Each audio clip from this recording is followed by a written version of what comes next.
लुकमान ने यह भी कहा कि बेटा अगर कोई अमल चाहे राई के दाने के बराबर भी छोटा हो और हो भी किसी पत्थर के अंदर या आसमानों में मख्फी हो या जमीन में, अल्लाह उसको क़यामत के दिन ला मौजूद करेगा। कुछ शक नहीं कि अल्लाह बारीक बीन है, खबरदार है। बेटा नमाज की पाबंदी रखना और लोगों को अच्छे कामों के करने का मशवरा देते रहना, बुरी बातों से मना करते रहना और जो मुसीबत तुझ पर वाक़े हो उस पर सब्र करना। बेशक ये बड़ी हिम्मत के काम हैं।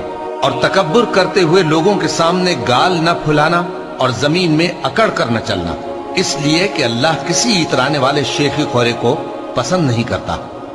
और अपनी चाल में एतदाल किए रहना और बोलते वक्त जरा आवाज नीची रखना, क्योंकि बहुत ऊंची आवाज गधों की सी है और कुछ शक नहीं कि सबसे बुरी आवाज गधों की होती है। क्या तुमने नहीं देखा कि जो कुछ आसमानों में और जो कुछ जमीन